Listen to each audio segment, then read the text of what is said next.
Ya está grabando. Ok.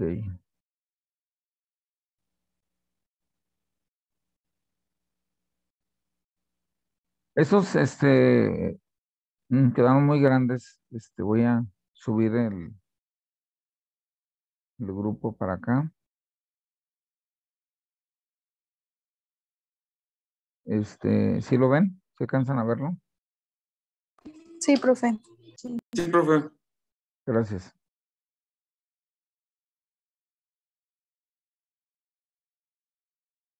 Bueno, miren, la vida psíquica de un individuo no es exclusivamente un proceso interno. Es lo que les decía que esta terapia estructuralista considera que hay una interacción permanente entre hijos, papás, cónyuges y individualidades que cada quien tiene y que se van formando con el tiempo, que son los 4 subsistemas se las hice como preguntas de tarea, pero bueno, ya no puedo ni checar quiénes se entregaron ni si le entendieron bien a todo este rollo, pero la idea que tienen todos los demás psicólogos contrasta con la terapia estructuralista, porque esta psicoterapia que fundó Minuchin no es lineal, sino circular. Considera que todos los días estamos, que muchas acciones y actividades que tenemos provienen de la influencia de nosotros hacia la familia y de la familia hacia nosotros de manera circular. Porque si la familia nos grita y nosotros le gritamos, algo cambia en la familia, a lo mejor ya no nos grita, o a lo mejor nos grita lo doble. Entonces, por eso influimos en la familia, pero luego la familia vuelve a influir en nosotros. Entonces, pues todo miembro de una familia, eh, aunque parezca medio raro lo que voy a decir, pero es como si fuera un miembro de un ejército, tiene que obedecer jerarquías o, o digamos que pudiera ser como alguien que anda en la política, que critica al otro político. Un miembro de la familia puede dedicarse a criticar a otro. O bien hay muchas situaciones donde hay ese retorno o regreso constantemente e influencia de la familia sobre el individuo. Por ese motivo, eh, esta eh, psicoterapia, igual que su teoría, no creen que exista la enfermedad. O sea, existe una enfermedad, por ejemplo, si un niño nace con síndrome de Down muy grave, muy... Sí, bueno, hola, hola. Si alguien, pues sí, nace con una enfermedad mental grave, no se puede mover o así, sí cree que es del individuo y que hay una enfermedad del individuo. Pero en general, cualquier tipo de situación em, que esté afectando a un individuo dentro de una familia, que, que lo haga sentirse que tiene menos capacidades o menos inteligencia, o que no le vaya bien en la escuela por algún motivo, no se lo están achacando a su infancia, como diría Freud, a los refuerzos y castigos de la escuela, como diría Skinner, o a que no tiene voluntad de aprender, como diría Carl Rogers, Maslow o Viktor Frank. Creen que esto tiene que ver con una influencia de la familia sobre el individuo y del individuo sobre la familia en la interacción constante y circular, ¿no? Y por eso esa terapia es o ese estilo terapéutico es tan diferente para lo que nos preparan en la carrera, porque rompe totalmente las ideas preconcebidas. Y fíjense que han hecho muchas pruebas estos señores dentro del modelo estructuralista y han descubierto que sí tienen razón.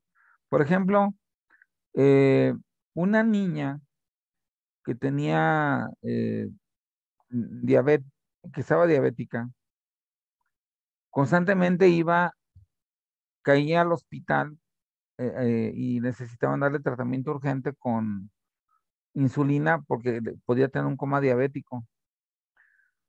Entonces, eh, unos psicoterapeutas estructuralistas observaron algo bien curioso. Cuando iba el papá o los hermanos a visitarla, iba poco a poquito mejorando hasta que se regulaban sus niveles de insulina. Pero cuando iba la mamá, le volvía a dar otro coma diabético ahí mismo y no se recuperaba pronto. Entonces pusieron cámaras dentro de la habitación donde estaba hospitalizada la niña.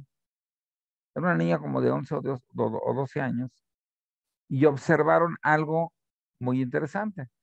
El papá llegaba y le daba consuelo, apoyo, le decía, hija, pues que te mejores. Los hermanos decían, hermanita, ya te queremos de regreso en la casa. Pero la mamá llegaba y le decía, mira nomás, no estás comiendo bien, por eso te dan los comas diabéticos, este, no debes de pedir doble pan, cuando te traigan de comer.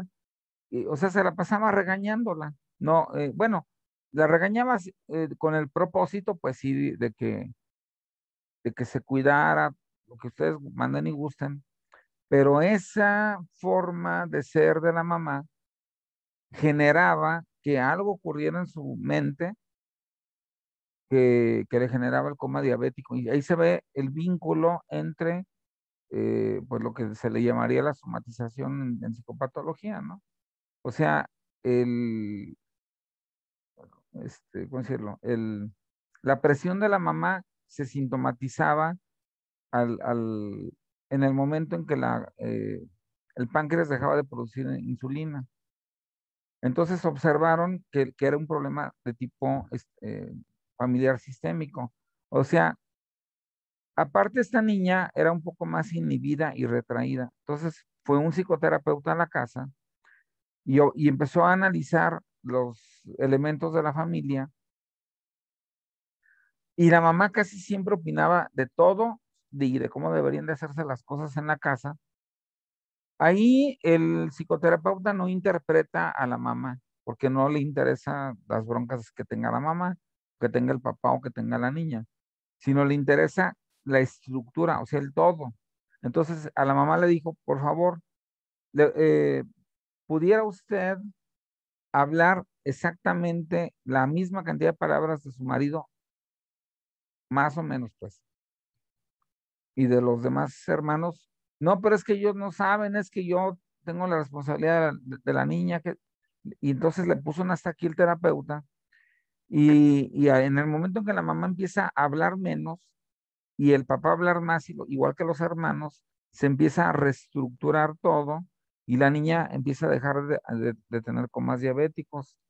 La mamá, al hablar menos, la criticaba menos, la niña se sentía menos mal y obviamente sintomatizaba menos.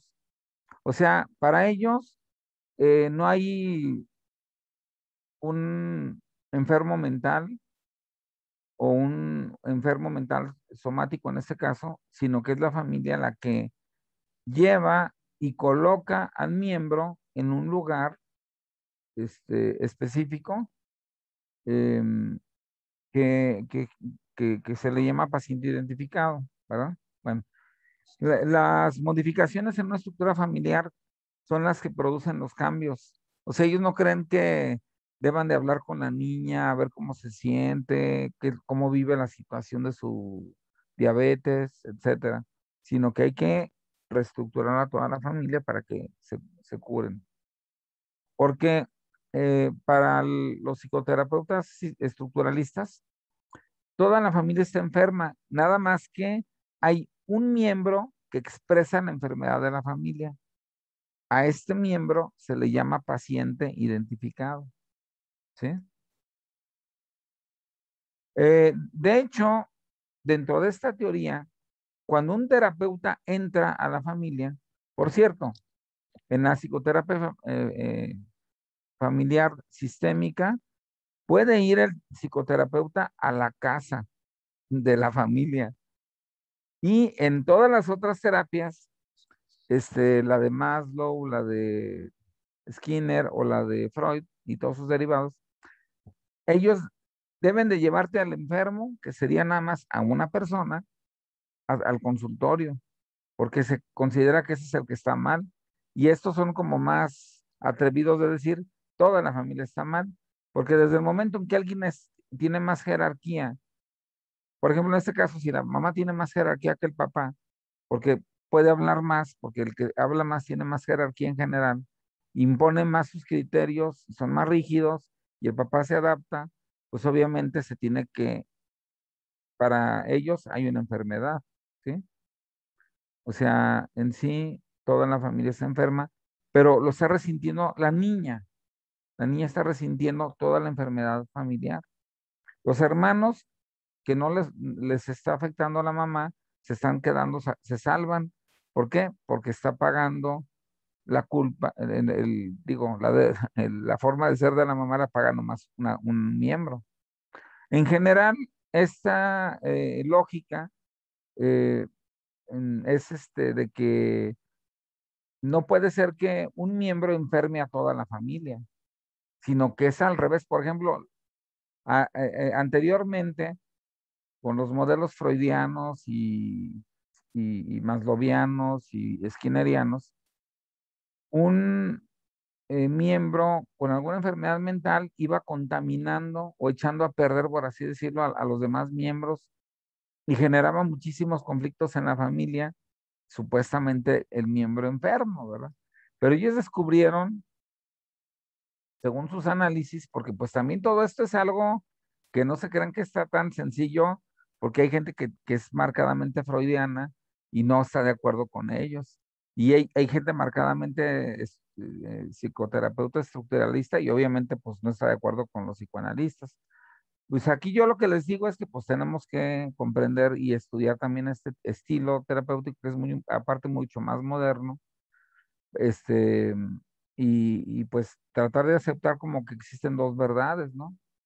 Tal vez en algún momento sí aplique el que exista pues una persona que trae cargando una situación emocional muy fuerte de la infancia y tal vez en otro momento pudiera ser que la familia lo llevó a un extremo y no es en sí la infancia. Entonces es algo complicado. Bueno, el chiste es que el terapeuta se convierte en un miembro de la familia. Desde el punto estructuralista, toda persona nueva que entra en una familia, aunque sea un día, se convierte en miembro de la familia y cambia la conducta de todos, con un comentario, con, no sé. No sé si les ha pasado a ustedes que alguna vez han recibido algún tío y los critica en su forma de comer o de vestir, y entonces eso molesta a lo mejor al papá o a la mamá o a algún sobrino y obviamente pues está interfiriendo en la estructura familiar del tío. O sea, toda persona que entra a la familia, sea un hijo adoptivo,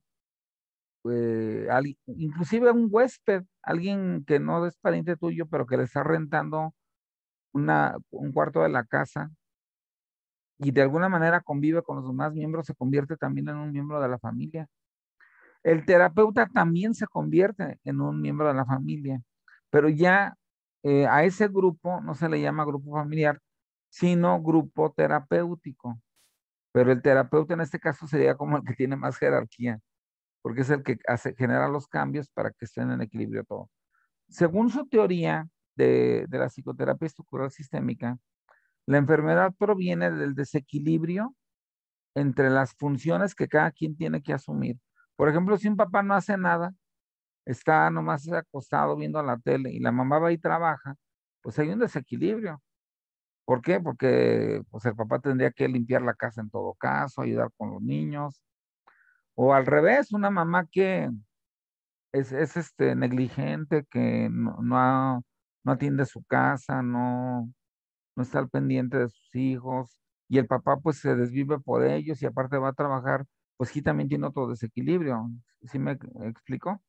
Entonces ese desequilibrio eh, está generando eh, pues precisamente lo que les estoy diciendo, ¿no? O sea, sí, el desequilibrio va a generar tarde que temprano que alguien empiece a sintomatizar, el que alguien tenga más jerarquía, más poder, sin, sin que sea correcto que lo tengan, ¿sí? Porque, miren, o sea, el papá tiene jerarquía, obviamente un papá y una mamá tienen más jerarquía que un niño de 5 años, de 7 y de 9, vamos a suponer que son los tres hijos, ¿no? Eso es obvio que sí, pero aquí el detalle es que a veces se le pasa la mano al papá o a la mamá de lo que son sus funciones de padre y golpea al hijo, lo regaña muy fuerte, lo ridiculiza en público. O sea, eso es eh, abusar de la jerarquía y obviamente genera un desequilibrio y genera probablemente un chivo expiatorio. Perdón, es que me están hablando del otro grupo. Hasta aquí, ¿sí les queda claro? Sí, ¿O, profe. o alguna duda? No está muy claro. ¿Sí? Miren, yo estudié, bueno, bueno, no me la van a creer, pero yo también estudié psicoterapia familiar sistémica con la doctora Guadalupe Di Raimondo. Y la verdad, cuando tú empiezas a estudiarla y te empiezan a decir que, pues casi, casi que es mentira todo lo que te enseñaron en la carrera, porque esta es como una maestría. Casi siempre se estudia en maestría o a veces los que estudian psicoterapia sistémica, estructural o la de Milton Erickson, que se le llama estratégica. Esta se llama estructural, la otra se llama estratégica. Y luego hay otra que se llama ecológica. Son 4 modelos los sistémicos, y el otro se le llama del círculo de Milán. Pues se te hace bien, bien raro todo esto, porque uno está acostumbrado a ver la enfermedad como una línea sucesiva, ¿no? O sea, tratamos de entender que poco a poquito la persona fue enfermando y se convirtió en un paciente o en un usuario. Ellos no le llaman paciente, le llaman usuario. Pero en este caso, como son muchos, son los usuarios, ¿sí? Entonces, no creen en esa linealidad, porque aunque sí, puede ser que alguien traiga una bronca del pasado, pues si lo reestructuro en la familia, lo reacomodo, le doy más fuerza, más voz. Si siempre está callado un niño y otro niño habla mucho, pues es porque el que casi no habla le está permitiendo hablar al otro. Entonces le tengo que decir yo como psicoterapeuta estructural, tú tienes que hablar más y tú tienes que hablar menos. Vamos a hacer este ejercicio. Por cada palabra que diga tu hermanito, tú vas a decir tienes derecho a decir una. Si tu hermanito dura 5 minutos hablando, tú tienes derecho a 5 minutos y viceversa. Entonces eso va emparejando a la familia, también a los padres. Y hay otro detalle que también empareja los roles como cónyuges. O sea, el estructuralista también observa a veces, porque hay 4 roles. El rol como padres no es el mismo rol que como cónyuges. O sea, ser cónyuges es muy diferente a ser padres. Ser cónyuge es tratar bien a tu pareja, llevarle flores, decirle que la amas, llevarla al cine, a tomar un café, tener una cena romántica. Obviamente que hay niños, ya es complicado, pero se tiene que cuidar mucho eso. Porque si la parte de cónyuges se empieza a desintegrar y se empieza a convertir en la parte de padres, se desestructura también el sistema familiar, porque lo que sostiene el sistema familiar es que todo esté en equilibrio. O sea, que los padres se amen y se cuiden entre sí, se apoyen y no se contradigan. Porque para ellos, si un papá piensa así y la mamá piensa así, va y dan órdenes a los hijos contrarias, está desestructurándose la familia.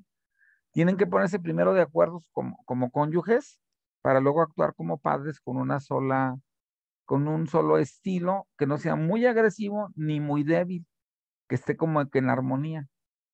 Por otro lado, cada individuo o sea, cada hijo que ellos tienen, poco a poquito va a ir haciéndose independiente y por lo tanto tienen que ir cediendo territorio los papás al adolescente, ¿sí? No pueden seguirlo tratando como niño. Aquí el detalle es que a los papás se les olvida que ya no son niños y lo siguen tratando como niños a los adolescentes y obviamente eso genera muchas situaciones problemáticas, muchas rabietas del adolescente, eh, situaciones incómodas, este, porque no se les está dando el espacio que ellos ya necesitan, porque un adolescente ya prácticamente tiene más influencia poco a poquito de los amiguitos que de los propios papás, ¿no?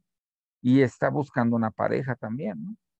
Entonces se le tiene que ir dando su espacio para que todo eso lo haga.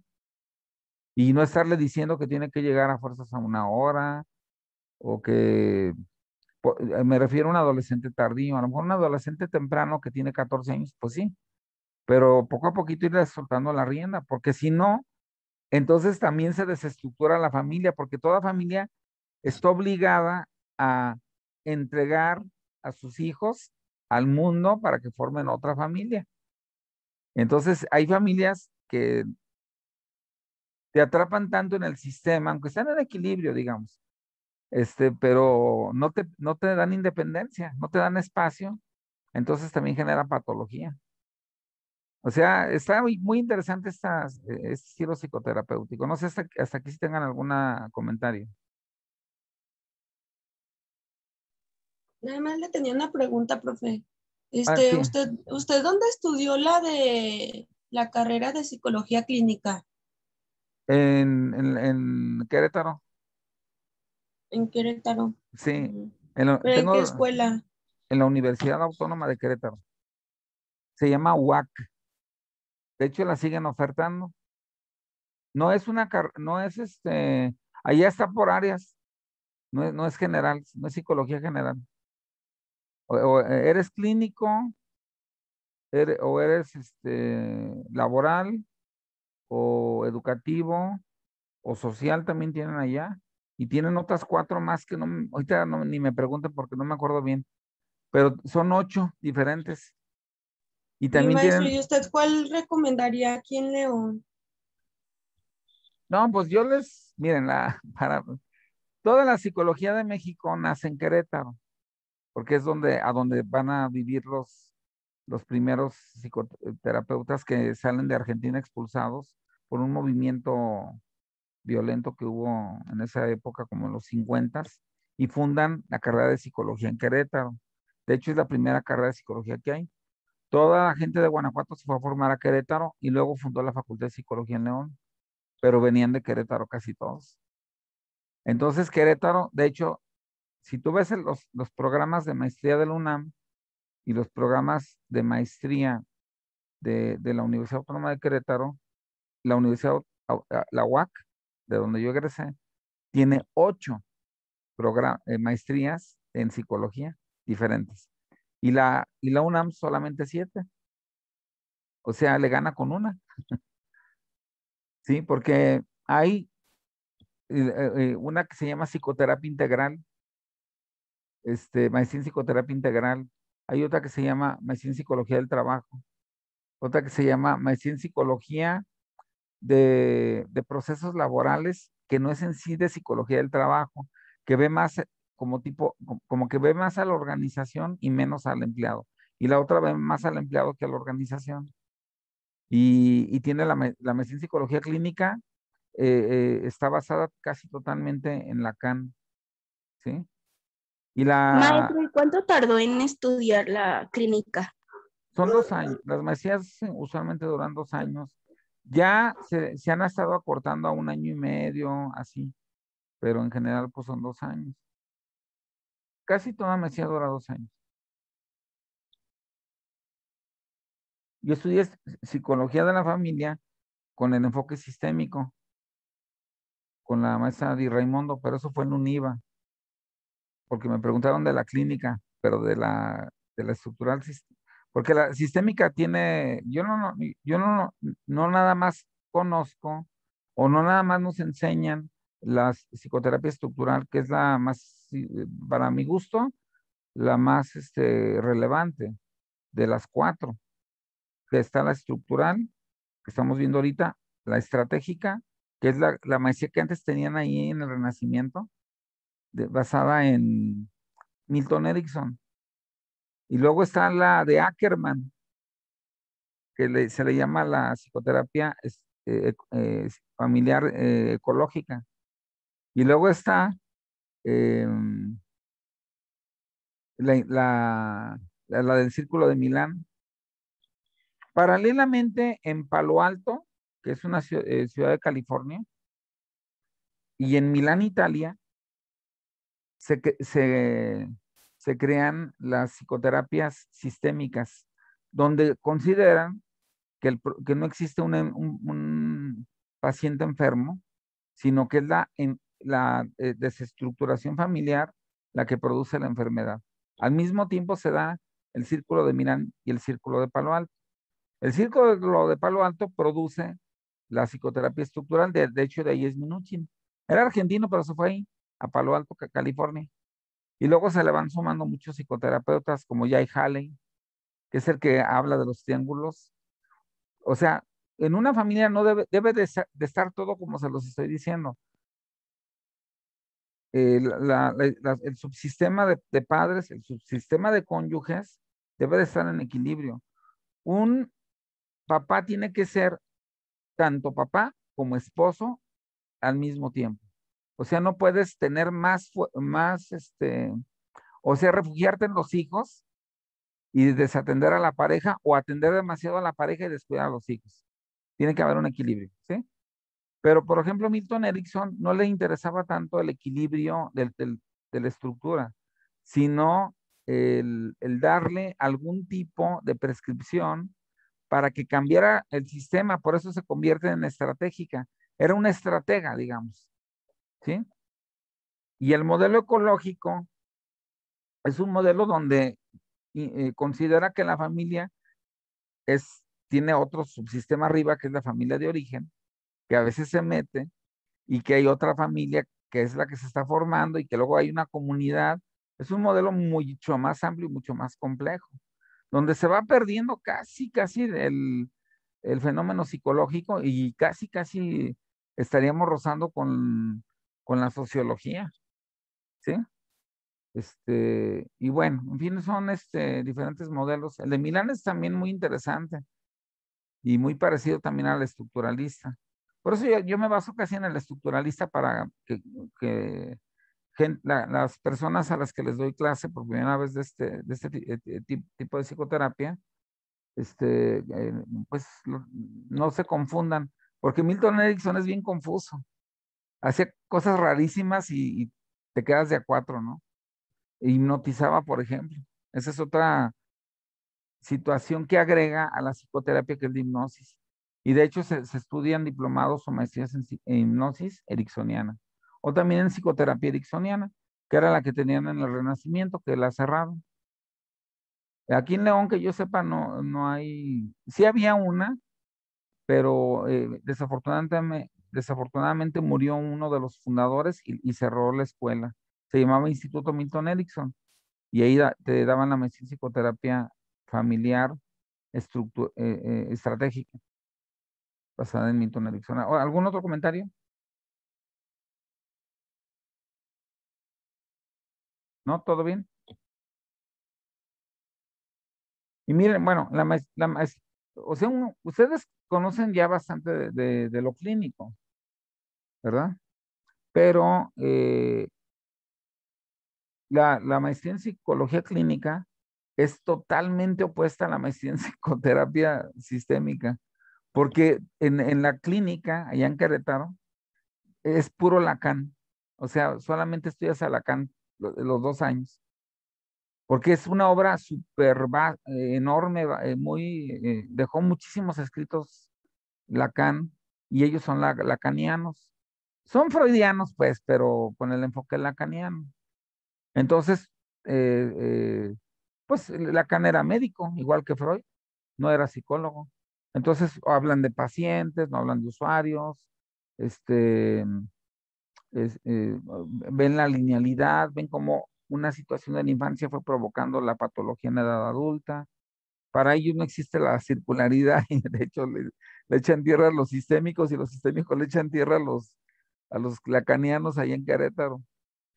Pero pues aquí yo tengo amigos que tienen que dan clases en las dos maestrías y hoy tienen que cambiar el chip mental porque en luego a veces se les sale decir un comentario sistémico en la maestría clínica freudiana y pues obviamente no les cae bien a nadie, ¿sí? Porque están como que el agua y el aceite, ¿no?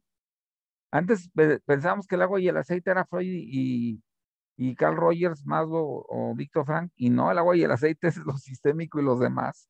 Es que las tres grandes movimientos de la psicología, ya se nos está acabando el tiempo, eh, pensaban siempre en que había alguien o que no se sabía, no tenía capacidad de superarse, eh, o no usaba sus potencialidades, como decía Carl Rogers, o Skinner, que el ambiente no le daba los refuerzos apropiados, o bien Freud, que pues había situaciones traumáticas del pasado, ¿no? Pero nunca pensaron en que todo era un sistema circular de mutua influencia, donde la persona que parecería enferma no es un enfermo, es una persona que la familia lo acomodó como enfermo, ¿sí? Entonces es totalmente opuesto. O sea, ya casi les dije todo lo que se va a ver, porque de como regla de que la desestructuración familiar, ellos crean el concepto de familia funcional y familia disfuncional. Para ellos la familia funcional está en equilibrio la estructura. El papá no es demasiado gritón o agresivo, es, pero sí pone reglas. No es un papá que le valga los hijos y que no vaya nunca. O sea, está en equilibrio. Los hermanos entre sí, no hay un hermano que tiene más poder que otro. O sea, todo está en equilibrio. ¿Sí? No, como familia, escuchan a lo mejor los consejos de la abuelita o de un tío, pero la familia decide, no decide el tío. Y a veces ocurre que, que una familia le permite a un tío o a un miembro externo, a una familia un poco más lejana, meterse dentro de la propia familia y para ellos lo consideran un desequilibrio y esos desequilibrios generan la enfermedad en un miembro de la familia usualmente, no en todos, porque siempre hay alguien que sale perdiendo y en general los demás no salen ganando en sí, sino que están, digamos, cómodos con su situación, pero alguien sale perdiendo.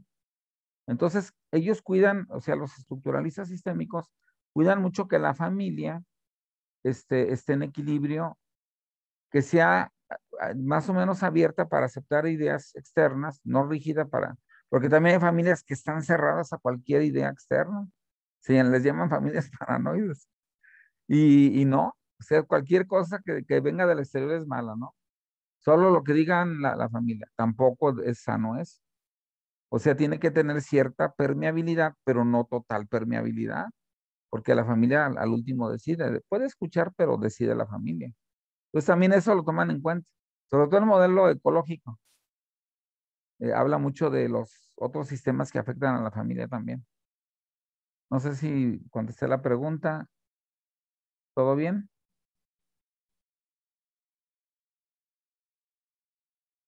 ¿Sí?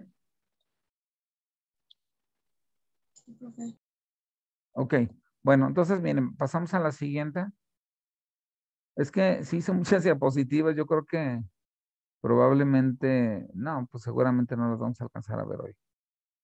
Pero le vamos a ir siguiendo porque es que se las tengo que explicar como que más a detalle y sí me tengo que detener un poquitito más que en otras clases.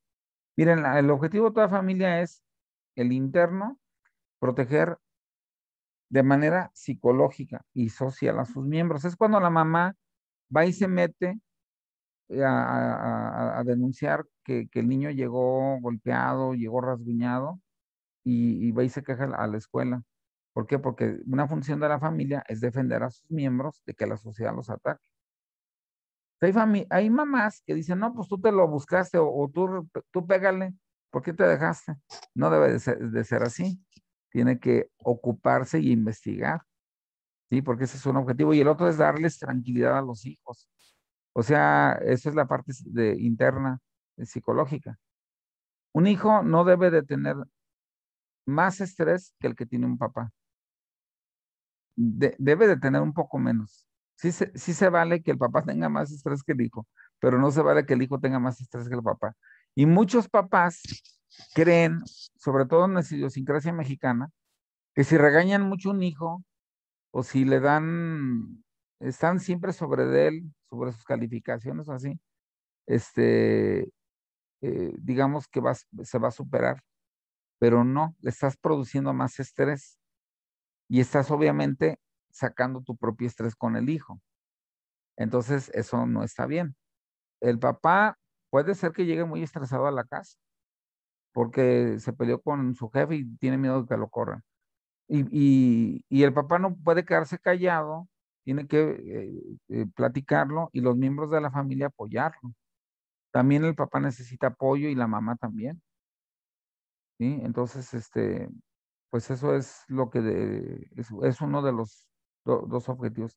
El externo es poco a poco ir empujando al hijo, porque una familia enferma, en la teoría estructuralista, es la familia que no le permite a los hijos que se vayan nunca, sino que, perdón que ya menos de un minuto, sino que se casan y el hijo va a comer a la casa de la mamá, o la mamá va y se mete en todos los asuntos del reciente matrimonio, todo eso está mal, se considera enfermedad. Sí, perdone, me están hablando ya de otro grupo. Le dejamos aquí, ¿no?